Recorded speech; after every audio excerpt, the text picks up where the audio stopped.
TTD పాలక మండలి కీలక సమావేశం కొనసాగుతుంది. తిరుమలలోని అన్నమయ్య భవన్లో బోర్డు చైర్మన్ బిఆర్ నాయుడు ఆధ్వర్యంలో సభ్యులు ఈ సమావేశంలో పాల్గొన్నారు.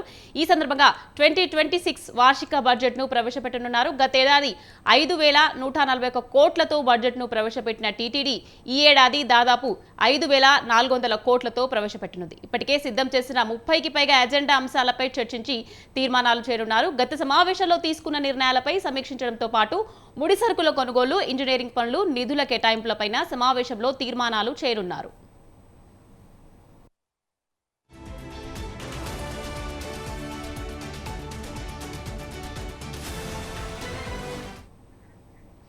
సీఎం సూచన మేరకు గ్రామీణ ప్రాంతాల్లో శ్రీవారి ఆలయ నిర్మాణం కోసం నూతన ట్రస్ట్ ఏర్పాటుపై నిర్ణయం తీసుకున్నారు. ఇక ప్రైవేట్ బ్యాంకుల్లోని టీటీడీ డిపాజిట్లను జాతీయ బ్యాంకులో డిపాజిట్ చేసేందుకు నిపుణుల కమిటీ సిఫార్సుపైన చర్చించనున్నారు. ఇక వేసవి సెలవుల నేపథ్యంలో భక్తుల రద్దీకి అనుగుణంగా చేపట్టాల్సిన చర్యలపైన చర్చించనున్నారు. అలిపిరిలో కొండలను ఆనుకొని ప్రైవేట్ నిర్మాణాలు లేకుండా టెంపుల్ కారిడార్ గా చేసే అంశంపైన నిర్ణయం తీసుకున్నారు. రైట్, ఇదే అంశంపై మరింత సమాచారం మా ప్రతినిధి ప్రసాద్ ఫోన్ లైన్లో అందించేందుకు సిద్ధంగా ఉన్నారు. చెప్పండి, ఇప్పుడు టీటీడీ ఎలాంటి నిర్ణయాలు తీసుకోబోతుంది, దానికి సంబంధించి మీ దగ్గర ఉన్న పూర్తి డీటెయిల్స్ ఏంటి? Thank you నికాత్.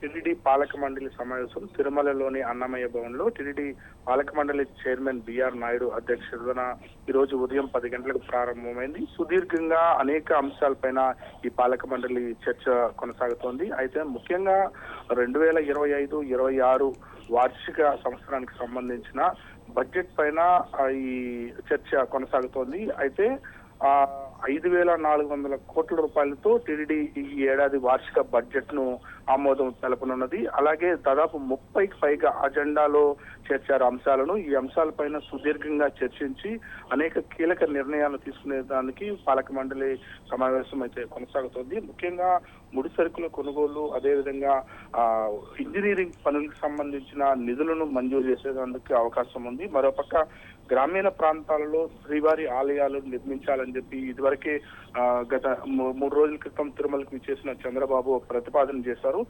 అన్ని ట్రస్టుల లాగానే ఈ ఆలయాల నిర్మాణం కోసం కొత్తగా ట్రస్ట్ ఏర్పాటు చేయాలని చెప్పి అయితే ముఖ్యమంత్రి సూచించారు. ఈ నేపథ్యంలోనే టీటీడీ పాలక మండలి కూడా కొత్త ట్రస్ట్ భక్తుల నుంచి విరాళాలు సేకరించి ఆ విరాళాలతో వివిధ ప్రాంతాలలో, ముఖ్యంగా గ్రామీణ ప్రాంతాలలో శ్రీవారి ఆలయాలు నిర్మించేందుకు నిర్ణయం తీసుకునే అవకాశం ఉంది. మరోపక్క శ్రీవారి నగదు అనేక వేల కోట్ల రూపాయలు అనేక బ్యాంకుల్లో డిపాజిట్ల రూపంలో ఉంది. అయితే ఈ ప్రైవేట్ బ్యాంకుల్లో కూడా ఈ డిపాజిట్లు ఉండడంతో గతంలో శ్రీవారి భక్తులు ఆందోళన వ్యక్తం చేశారు.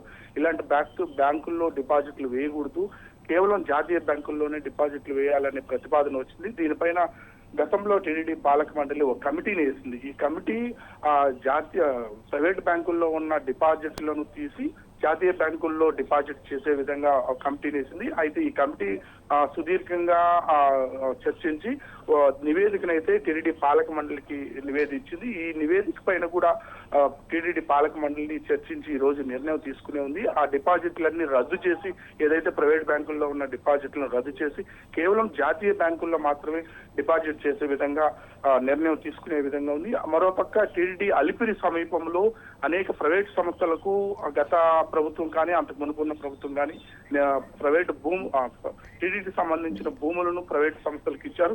ఈ భూములన్నీ తిరుమలకు వచ్చిన చంద్రబాబు రద్దు చేశారు. దీనిపైన కూడా చర్చించి మరి కొద్దిసేపు తర్వాత పూర్తి వివరాలను బిఆర్ నాయుడు మీడియా ముందు ప్రవేశపెట్టే అవకాశం ఉంది. Okay, right, thank you Prasad.